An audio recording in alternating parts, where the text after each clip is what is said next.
یہ کہتے ہیں کہ ہمارے یہاں علاقے میں کہتے یہ ہیں کہ مغرب کے بعد درختوں کے پھول نہ توڑو، پتے نہ توڑو، ان کے پھل نہ توڑو، کیونکہ درخت بھی سو جاتے ہیں تو تنگ ہوتے ہیں۔ اور ایسے وہ کہ بعض لوگ یہ کہتے ہیں کہ مغرب کے بعد ان پہ جن سوار ہو جاتے ہیں، اگر آپ پتے توڑو گے تو جنات آپ پر آ جائیں گے، کیا حکم شرع ہوگا؟ دیکھیں، سونے کا تو کوئی تصور نہیں ہے۔ ہماری شریعت میں درخت بے جان چیز ہے، اگرچہ اس میں نشو و نما ہوتی ہے، لیکن ہماری شریعت اس کو جاندار میں شمار نہیں کرتی ہے۔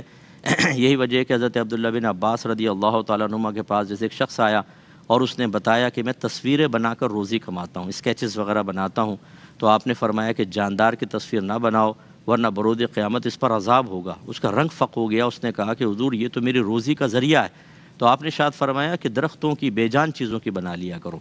تو اس کا مطلب یہ ہوا کہ شریعت کی نگاہوں میں درخت جاندار نہیں ہوتے، تو سونے کا کیا تصور؟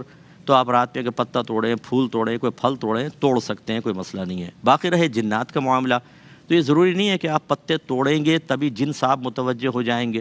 وہ تو اگر کوئی شیطان ہے، اس نے کوئی اثر ڈالنا ہے تو وہ پتے توڑنے کا محتاج نہیں ہے، وہ تو ویسے ہی حملہ کر سکتا ہے۔ تو اس لیے بھی کوئی ایسا نہیں ہے شرعی طور پہ ضابطہ کہ ضرور اگر آپ پتے توڑیں گے تو جنات متوجہ ہو جائیں گے، اور ضروری نہیں کہ ہر درخت پہ جن بھی موجود ہو، اس لیے کوئی ایسی بات نہیں ہے۔ لیکن بہرحال مغرب کے بعد بچوں کو اندر کر لینے کا حکم ہے، جسے میں نے 12 حدیث سنائی کہ نبی کریم صلی اللہ علیہ وسلم نے فرمایا کہ جب مغرب کا وقت ہو تو اپنے بچوں کو گھروں میں کر لو اور دروازے بند کر دو، کیونکہ اس وقت ایک ایسی مخلوق پھیلتی ہے جسے تم نہیں دیکھتے۔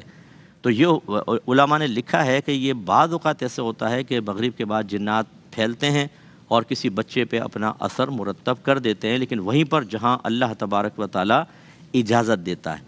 اگر ایسا نہ ہوتا تو مغرب کے بعد جتنے بچے کھیل رہے ہوتے سب پہ جن چڑھ جاتے۔